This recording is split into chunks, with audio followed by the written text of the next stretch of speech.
want to do a video on something that I call the imagination game.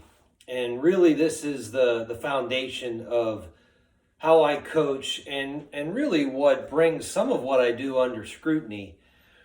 And wrote a book, Green Light Hitting, wrote another book, How the River Cats Won. And in both books, I try to explain this idea of the imagination game and try to invest in a beginner's mindset and try to see things through the player's eyes. So in How the River Cats Won, I make this statement. I say overcoaching 101 is overvaluing information and undervaluing motivation. And then one of my favorite hashtags is intent precedes content. And that's a pretty abstract idea. And what I want to do is just want to tell you why I believe it and how it manifests in a typical practice. So what I think happens is I think coaches learn stuff, and then I think they find it their responsibility to teach that stuff to their players. So in How the River Cats Won, I talked about something called the love growth cycle. And I think that's really critical to developing high-level athletes, high-level students. I think it's critical. The idea of the love growth cycle ties into this idea of deliberate practice.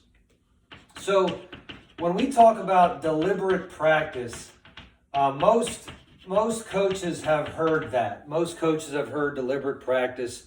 It might be attributed to the 10,000 hour rule by Anders Ericsson.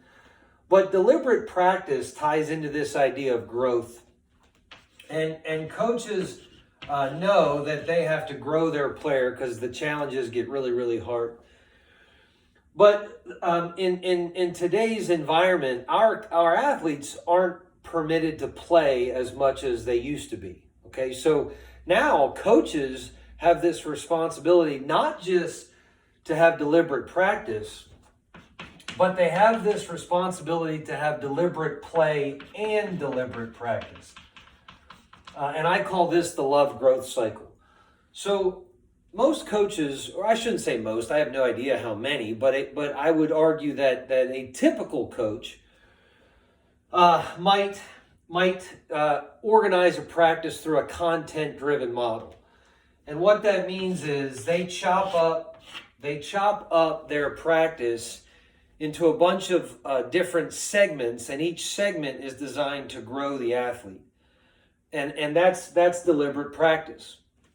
That idea is a linear idea. In other words, if I have 200 hours with my athletes, I need to invest 200 hours of practice so I don't waste those 200 hours. We have to practice deliberately, and if we're not going to practice deliberately, the other vogue saying is we're going to train ugly. But whatever we're going to do, it involves training for progress and for growth.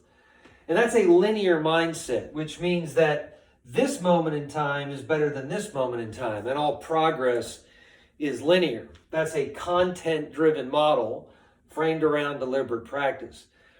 But what I think happens is the more you invest in that, the more that this model will burn out. In other words, it isn't linear. It has this circular cycle where the more you engage in deliberate practice, the more you collapse.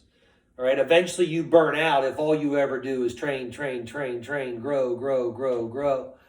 I believe the healthier model is a play and practice model, deliberate play and deliberate practice. And I believe and I call that the love growth cycle. So for every time you invest in practice, you have to engage in play. That's an intent-driven model. So I believe the only metric used to evaluate a coach is how excited they are to show up for practice.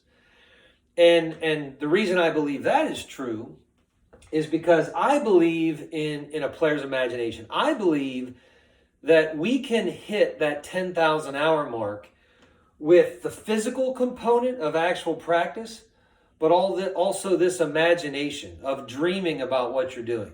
The brain has a hard time discerning what's true and what's the imagination. So if we're sitting in math class dreaming about baseball, we're gaining on it. If we're sitting at the house and we're dreaming about baseball, we're gaining on it, right? So this idea of deliberate play and deliberate practice ties into this intent-driven model. And I believe this is actually the model that athletes function under. In other words, this moment in time isn't necessarily better than this moment in time, because players reach this point of diminishing returns. And at the 1 hour and 40-minute mark of practice, if you're still just stressing over grow, eventually they tune you out and they've stopped listening. So it's this constant delicate balance between play and practice.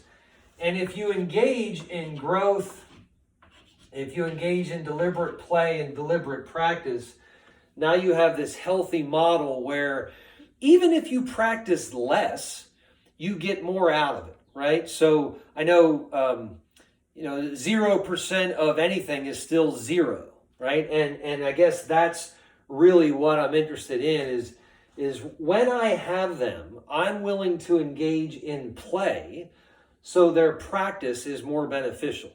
Whereas this model, if I engage in only practice, then I'm getting only a percentage of that time out of that athlete. So, right now we're all isolated. We're all wanting baseball, and that sort of speaks to the imagination game. That absence makes the heart grow fonder, and sometimes less is more. And when you don't stress and you don't constantly seek grow, the brain does some great things, and it starts to want baseball more. And there's this quote: "Distance is to love like wind is to fire. It extinguishes the weak and it kindles the great." And sometimes we as coaches, we need to realize that less is more. We need to remove things from the athlete. Don't always think that giving, demanding is the way to go, because for every time that you demand get better, you might just be asking them to abandon that thing that they once loved. And this is the imagination game. And I teach math, and I can't tell you what I wouldn't give for a 10th, 11th, 12th grade math student to show up loving math. What we do with math students is we engage in deliberate practice. We burn them out. The bad ones are learn to hate math, and the good ones learn to love achievement, because what they do is they constantly just keep getting the reward of being right. So this is the imagination game, and it ties into this idea of this love growth cycle. Play and practice together creates this healthy person, this healthy student, this healthy athlete. And I think we as coaches, teachers need to do a better job of the practice play mindset, so we don't burn our athletes out, we don't burn our students out just in the name of the 10,000 hour rule. So something I believe in, something that I try to promote as often as possible.